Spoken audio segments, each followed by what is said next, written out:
Wanderers and crypt dancers. I'm here in downtown Kissimmee, Florida on Broadway, and the reason why I'm here today is because I wanted to explore some of my writing spots in this area so you can see where I write my books, and you can always stop by, patronize some of them. There's a lot of really cool, quirky places here. It's a very artistic area of town. That's one of the reasons why I like to write here.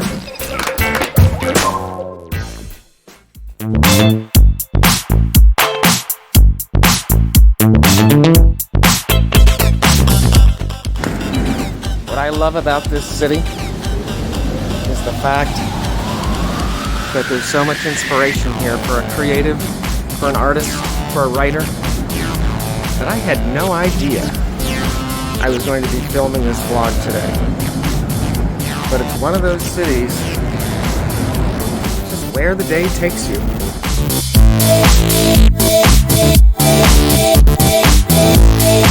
This is the former site of a chair sculpture. It's a colorful chair sculpture, and it was taken down. I believe it may have been taken down for a hurricane, but then it was never put back up for some reason. You can actually see the sculpture in March of the Writers 2021 is where it's featured. And here we're at the Broadway Pizza Bar. This is a cool little establishment for authentic Italian food. And I also have done some writing here as well.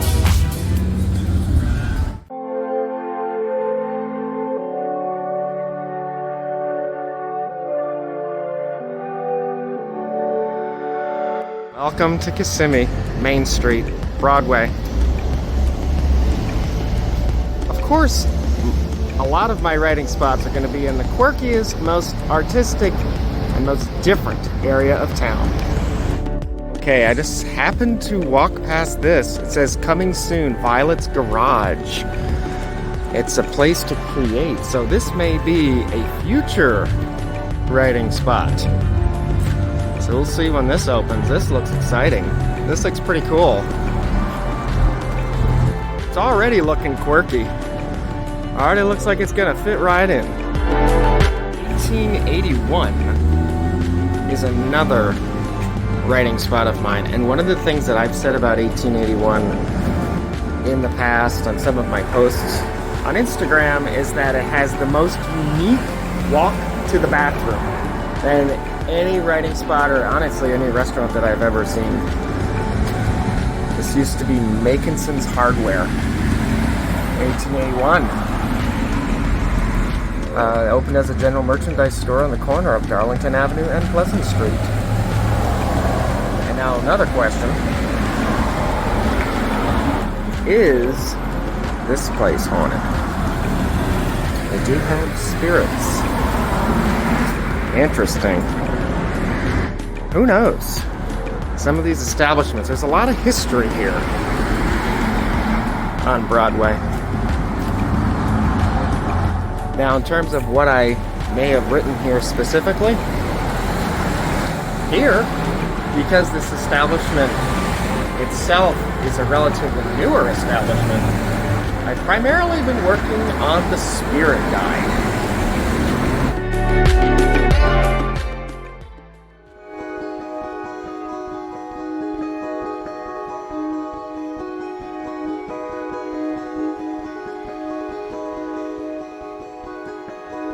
Ballet of the Crypt Dancer was written throughout the height of the pandemic.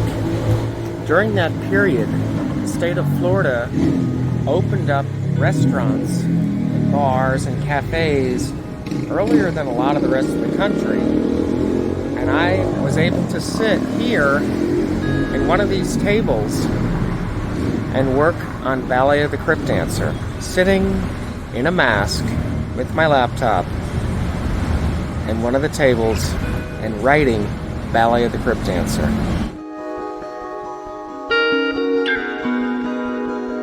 One of my writing spots. It is the Three Sisters Speakeasy. Now, one of the things about this particular establishment is I wrote a lot of Ballet of the Crypt Dancer right here. So there's a whole story surrounding this establishment that I tell in Haunted Chapter 3, The Headless Horseman. Now, I did ask the staff of Three Sisters on one of the times that I came in there to write if they had any of the original wood from the original Speakeasy. So this is not the original wood from the Speakeasy. Speakeasy's on the other side of the building, which is, this is something that is modeled after it. And there's the chandelier.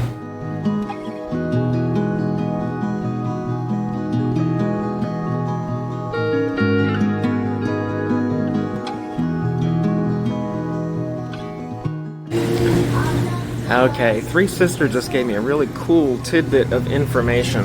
The building across the street there, the little house-looking building next to the office-y building on the right, used to be the town morgue of Kissimmee. Who would have thought? And Ballet of the Crypt Dancer was literally written across the street from an old morgue.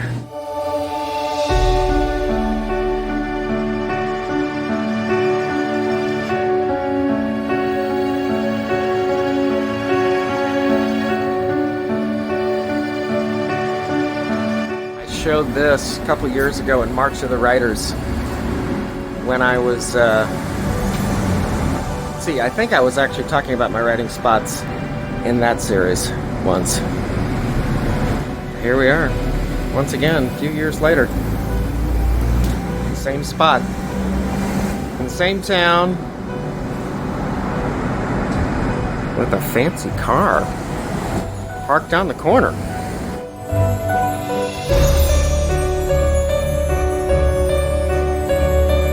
Inspiration for these murals, not only with some of my writing like this, like I actually use this, some inspiration for the Spirit Guide, my novel that's currently in progress, but also for some of my videos. This has appeared in March of the Writers, I think primarily. I haven't done any haunted stories in downtown Kissimmee, but I am sure there are some locations here that are teeming with paranormal activity. Here, we're going to my writing spots, where I wrote Ballet of the Crypt Dancer. A couple of these spots. A.L. Mengel writing spots. They're everywhere.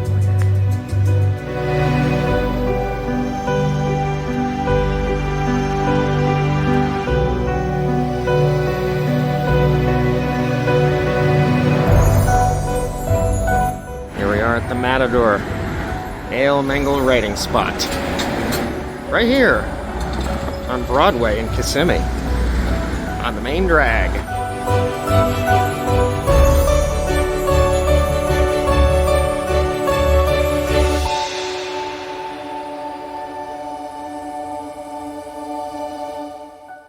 I love this album. Dr. Feelgood by Motley Crue. Oh my god, I've got the CD somewhere. We were cleaning the garage yesterday. I think it's out there. That's awesome. Meatloaf, I mean, come on, who doesn't love this? The Joshua Tree, I mean, this is like unbelievable. This is what I'm talking about. Different and quirky.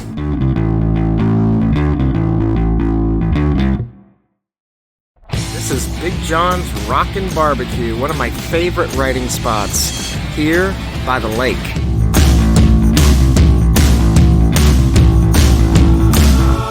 Big John's Rockin' Barbecue is a place where I've liked to edit my haunted series. So this is really cool because it's literally right on a big lake. The lake is just behind me, you can't really see it on the video. And it's a really cool spot. So I've been editing haunted.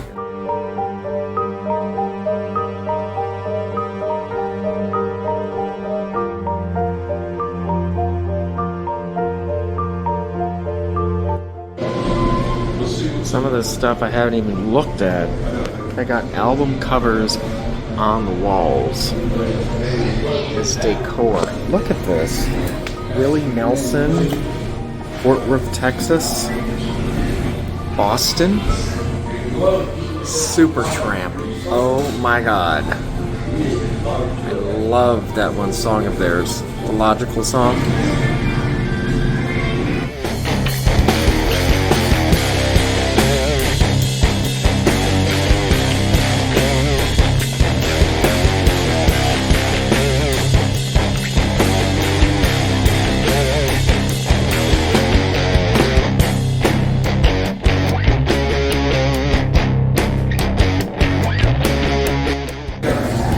This place, Big John's Rockin' Barbecue, really brings back a lot of memories. Especially with the Motley Crue album, but I mean, it's like, I bought that when I was like 10, and also I was reading a lot of Stephen King when I was like 10. So maybe that's why my writing is the way it is.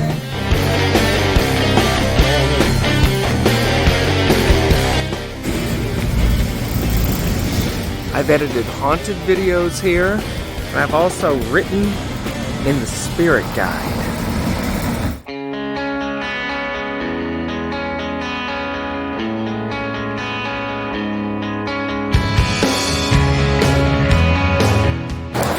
What's really awesome about Big John's is the owner came over and talked to me when I was sitting there editing this video, and he explained to me that he collected a whole bunch of rock and roll memorabilia over the years by going to concerts, getting backstage, and all kinds of things, and that's one of the reasons why all this is here. But what's really fascinating and wonderful is how great the food is. I ordered fried green tomatoes, and they were the best I've ever had.